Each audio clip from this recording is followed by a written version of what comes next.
Welcome to the first lesson of Educator.com's English composition course. Let's go ahead and go over a couple things that you're going to learn and a couple things you're really going to have fun doing in just a moment. First off, one of the most important thing is who should be taking this course? Well, first off, you must understand grammar good. And if you can see that I'm actually supposed to have well there, then you understand grammar well. Also, I'm assuming that you can write a paragraph in English. What is a paragraph? All I mean is that you can write 5 sentences or 8 sentences together, all on the same similar topic, together in a single paragraph. That's all I'm assuming. I'm also assuming that you have never written an essay before. And if you've written an essay, you know you'll still get some things out of this course, but I'm going to be starting off assuming at the very beginning you've never written an essay before. And you are already a writer and you want to become a great writer. Now, some of you are thinking that, oh, I'm not a writer. Well, actually one of the rules of this class is you're never allowed to think or say that. So instead of saying I am not a writer, say that I am a writer and I'm learning how to be a great one. So it's a very important rule. Don't forget that one. Now, there are some basic things you're going to get out of a course, and a lot of these things you will, kind of learn in, normal school, and then this will be kind of a reiteration and something that will be even more important. We're going to learn how to brainstorm. Brainstorming is actually a technique and it's actually a skill, and I'm going to be explaining how you have 2 halves of your brain and how they interact and, what's the best way to brainstorm. From that brainstorming, we are going to form something called a thesis. And this thesis is going to be spent 2 lessons going over, and it helps focus your writing and gives you an essay to write about. And after that, we'll be organizing ideas into kind of a coherent pattern, and one that we use as kind of a template over and over again for all kinds of writing. You'll learn the very basics of writing a 5-paragraph essay. It's kind of like your training wheels for writing. Before you really get your, wings, you've got to do this for a lot first. Finally, going to learn how to research and to cite. I'll be showing you things that I wasn't able to learn until junior college, but I believe that anybody who's high school or even middle school or possibly even grade school can learn how to comprehend.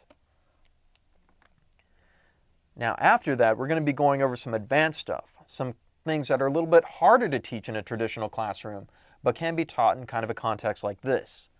We're going to learn what logos and rhetoric are, what's the difference between the two, and how to use them. I'll give you a clue. Logos sounds like logic. And if I want to convince you of something, I'm going to use lots of rhetoric. You'll learn how to write a persuasive and an argumentative paper. Stuff that's kind of important not just for school, but also, for everyday life. And you will learn how to edit good. No, you'll learn how to edit well. Also, we're going to be doing something that's also crazy important for the future of the world. You are going to learn how to write a short story or even possibly a novel. I fully endorse this, and I think it's important. And you'll find out why when we get to that section at the very end of this long journey we're starting together. So, let's think first. Why do we write?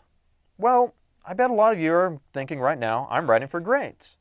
I bet that a lot of you who are writing and going in class want to turn in a paper, and it's really important to see this on it after you turn it in.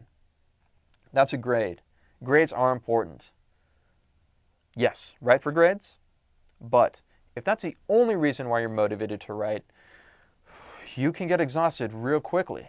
So I want you to kind of think about the future and think about what's coming and think about all these great things that you'll be doing. And why else writing might be important. Writing is important for college.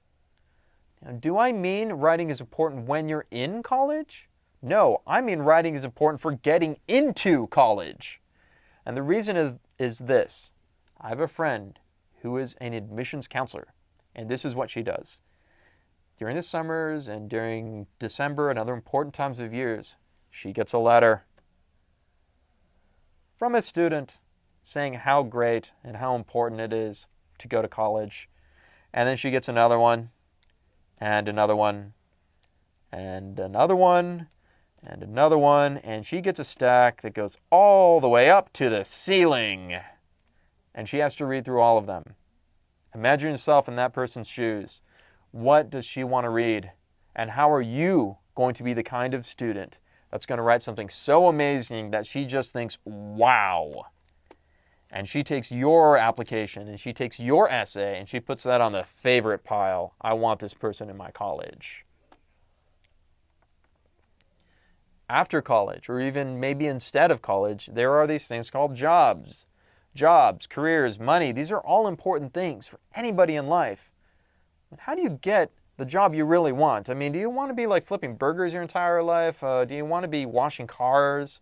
I suspect not. I suspect your very first job is not the job you really want for the rest of your life. So how do you get that job? Well, kind of like getting into college, you're going to turn in something called a letter of introduction. And if this job's posted online, that's going to go in one stack, another, and another. And this boss, who is busier than that admissions counselor and has a lot of other things to do, is going to get a stack to the ceiling of applicants. And you want yours to be really phenomenal and to be absolutely amazing and to show that you are the person who is ready for the job. It takes writing to do that.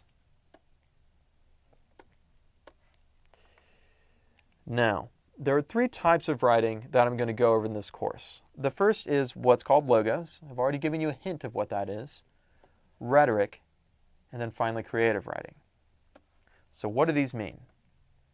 Well, logos is a Greek word, and it kind of means word or logic, and it uses reason to find truth. So can you think of an example of somebody who's going to be using reason and using critical thinking and using kind of, logic and stuff all the time? Vulcans. Well, we got scientists, maybe police investigators, maybe lawyers, or basically anybody who needs to think and think really, really hard is going to be using logos in their communication. So if I was a lawyer and I was doing a logos appeal, I would say, Miss Scarlett's fingerprints were found on the murder weapon. Miss Scarlett is guilty. That's an example of a logos appeal. I'm going to use reason and evidence to show you that something is true. But is that always going to be the most convincing? Is that all you need to convince somebody? Well, no, there's something else. Rhetoric is the use of emotions to persuade people. I want you to just go on YouTube and I want you to see everything from a politician or an advertiser. I want you to go to YouTube and search those Billy Mays advertisements because he's using so much rhetoric. And you know what else? Lawyers use that all the time too. If I'm that prosecuting attorney and I want to convince you that this person's guilty, I might appeal to your emotions and I might say something like this. Ladies and gentlemen of the jury, I stand before you accusing this person, and if you find them innocent, they will kill again.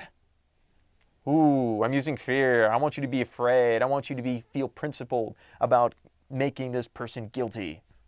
It's emotions. I'm just using emotions to persuade. But what's the best kind of writing? What's some of the most fun? You've done this before because we've all been children. It's a creative writing. And this uses the imagination to entertain. Now, who's going to use this? Authors, screenwriters, even sometimes educators. You may have been told that creativity and innovation is not important, but we're going to find out later, towards the end of this essay, exactly how important it is. Our education system tends to stifle creativity when it really is important that it needs to grow for kind of the world we live in today. Don't be afraid to follow through and wait for the end of this lesson. So, 3 types of writing. We got our creative, we got our logos, and we got our rhetoric. If you're a good student, you want to get that A, you will learn how to use logos very, very well. But if you want to be a great writer, you will be the kind of person who will use all 3. I'm going to give you the tools to start practicing that, and then you will be able to go and run with it and learn how to do this very, very well. Now, I'm going to be talking about the brain. There are 2 halves of the brain, and they're separated by this thing called the corpus callosum, and that's a little bit thicker in women and shorter in men, but the brain is not just one thing, it's two different halves that sometimes fight with each other. So, the left side of the brain is really good at certain things. It's great at logic. It's its favorite thing to do. It's also where we get math and even language. And the left brain is absolutely killer and wonderful at editing papers. Now you might be thinking, well, if the left brain's good at logic, what do I need the right brain for? Well, you need the right brain for a lot of other things. First off, the right brain is very, very good at emotions. It's very good at understanding emotions and processing them. It is also the imaginative side of the brain, and it's also great for motivation. The right brain is good at creating ideas. Can the left brain edit something that isn't there? Absolutely not. We're going to use the right brain to kind of give the left brain something to do before it starts editing. Now, the left brain does have certain weaknesses and it does have certain problems. Here's an example of a left brain problem. Your left brain might be telling you this is no good and stop writing.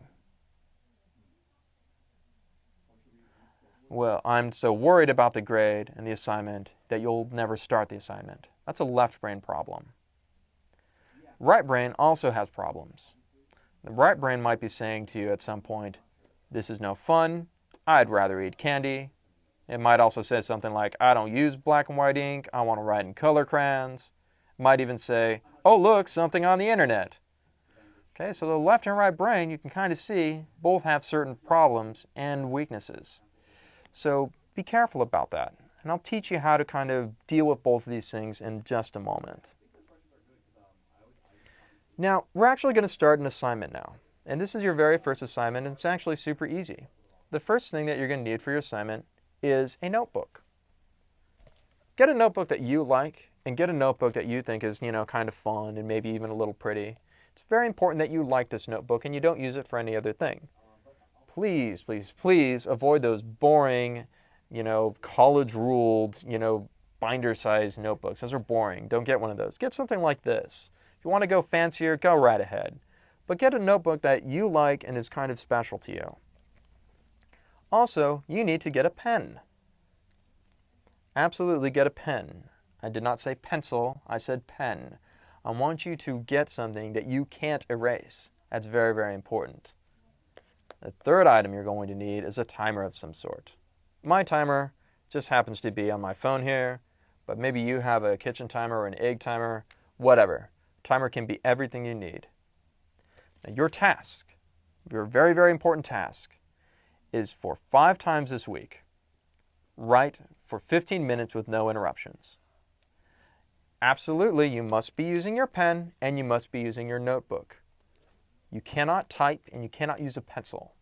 The reason for that is doing this does not activate certain parts of the brain, but doing this does. And if you absolutely find that you can't do 5, maybe just go for 3.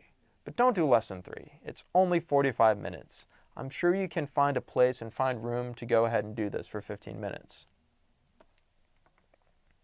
And what are you going to write about? Well, you just write about anything. You write about anything that comes to your mind.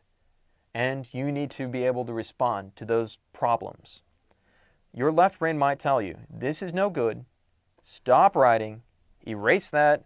Rewrite this. Fix that until it looks good. Okay. All you need to do when your left brain says things like this is to just say, be quiet. Be quiet and keep your hand moving. Write about whatever you want to write about, whatever you feel like writing about. Literally anything is what you're going to be writing. Well, maybe your right brain might say something like this. I'm so bored. Why does mom make me do this? I'd rather be doing. Okay, as soon as you start thinking like this, as soon as your right brain starts doing this, your response will be to write about what you'd rather be doing. Just start writing until that 15 minutes goes up. Your hand must be moving, and it's only 15 minutes. I didn't ask for 45 minutes at a time, not even 30 minutes, just 15. So keep that in mind. when you start thinking about all the things you'd rather be doing. So, remember, you need a pen, a notebook that you like, 5 times 15 minutes.